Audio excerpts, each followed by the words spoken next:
Hello everyone, welcome back to Nutrelix. I'm your host Cosolix. Today I'm teaching you guys how to use Training Room in Brawlhalla effectively. Let's get right into this, but if you want to improve at Brawlhalla, make sure you subscribe because this channel is dedicated to improving at Brawlhalla, so yeah, subscribe. Okay, let's get right into this. So first you gotta go into Training Room, okay? Pick your favorite character. You can do a couple things, like if you want to choose the legend of the bot, then you just kind of go to the party settings, click the bot, choose legend, and let's say I want to go against Ogrim. This is how I do it in the lobby. You can actually do it in the game, but you can't adjust stances in the game. So this is a good way, like let's say if you want to go against a 2-dex Ogrim, for instance, then you can kind of do that. So you select, and then you're back on your character. So then I'm gonna pick Orion. Before going to start, there are some lobby settings. So if you click Y on your controller or use the mouse, just get to the top. It's J on keyboard. There's a bomb training room which you can use. We can go over that at the very end. It's not very useful, but this is the standard training room. You can adjust damage, just average damage done. There are test features you can turn on or off. If you don't know the test features, then I'll just show you. If you don't know the test features, just hit play, experimental, and then you can read them here. Go back to training, select your character, then you got test maps. Let's turn that on, why not? Let's say you want to do wheel, for instance. And then the map set, you can choose the map pool. Usually it's on all, and then you can kind of scroll down. There are some test maps, like you can see wheel over here is a test map. Other than that, I don't think there's any other test maps right now. So let's pick small brawl. I do recommend flat maps. It's just going to make things a little bit easier if you're trying to use training to practice combos, movement, etc. Maybe movement, you need a soft platform sometimes, but yeah. So now we are in small brawl. So first thing you're going to want to do is click on the settings. You can kind of see the button top left. Right now it's tab or the back button on Xbox. And then you have, this is again that bomb training room we'll talk about after. This is your legends. You can change legends. So Sir Roland, now I'm on Roland. You can adjust the skin. Let's go default, sure. Then the color, if you want. Give yourself a weapon so you can kind of see at the side. I'm switching weapons whenever I do it. So that's sword, that's lance, etc. Give myself a bomb instead if I want. You can show damage. So showing damage, whenever I do damage, it shows the damage. Then you've got show stun, so you can kind of see, let's say that was a true combo, but let's say I didn't hit that true, so ooh. Oh, I'm bad. No, I'm too good.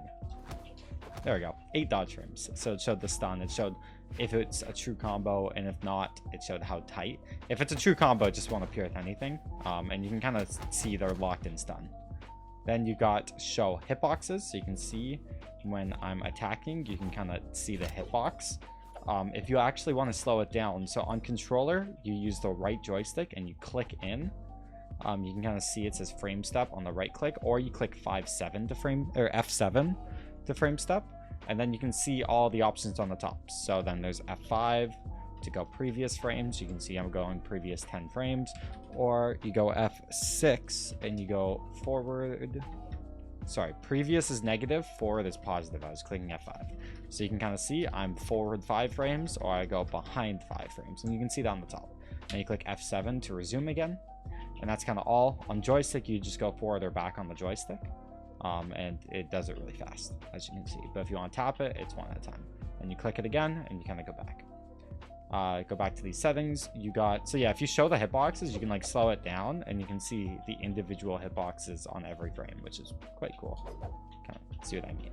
So yeah, go back, turn the hitboxes off, show hurt boxes on. So same thing, you just see the circles. So if a hitbox meets a hurt box, then they get hit.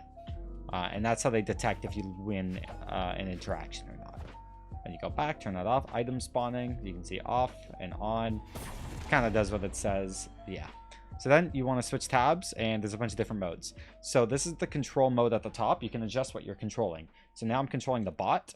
Let's see, I'm controlling the Ezio instead of the Roland. We go back, now I'm on Roland again. Then this last one's mimic, so they're identical. And then there's mirror, so then it's the opposite. Neutral air is still the same. Side air, see, it's opposite direction. So yeah, it's kind of cool. One thing you can do is, let's say you go on top of the character, for instance, and let's say we change Ezio to Roland. Just basically, it's a cool little trick. Now let's say we want to be like exactly, we try and get as much exactly on top of one on top of the other. Come on. A bit tough. That's like as close as I'm gonna get. Come on. Oh, there we go. Perfect. And then you hit mimic, and look, it's only one character in training room. Kind of sick. It looks kind of cursed. And then you hit each other, and yeah. So yeah, it's just something fun you can do. So some other settings, you can adjust the skin and whatnot, same as before. Give yourself a weapon, whatever. Then there's the AI setting. There's stand, or you can kind of change it. There's evasive, which I don't know exactly the difference between the evasive. Then there's like attack in the air. They're just trying to attack in the air. It's kind of weird, some of them. Attack heavy. It's definitely weird. It's just doing down sigs. Will it end sig? No, it's just down sigging.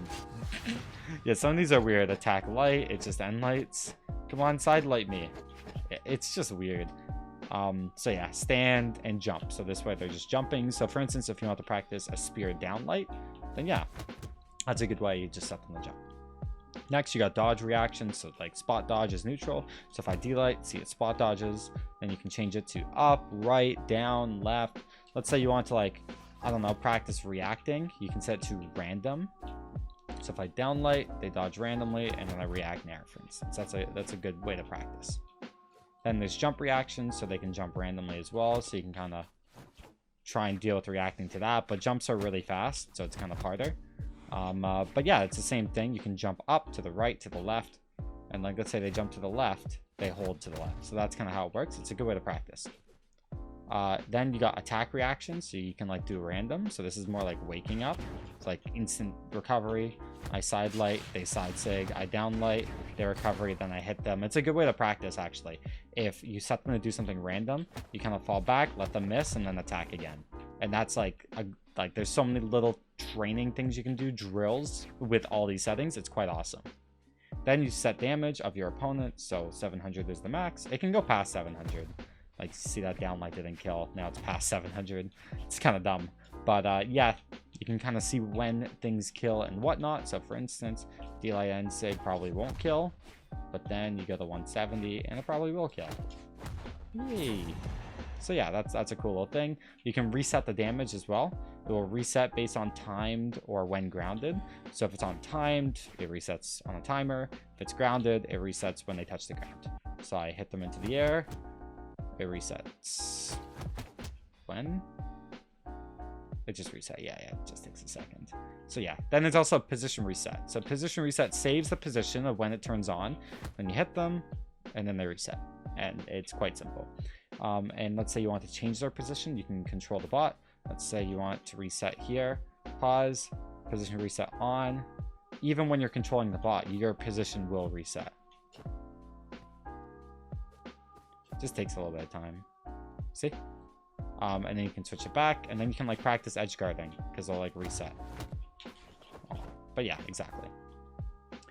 And that's all the main training room options that you need to know. You can kind of think of all the unique ways to practice with that.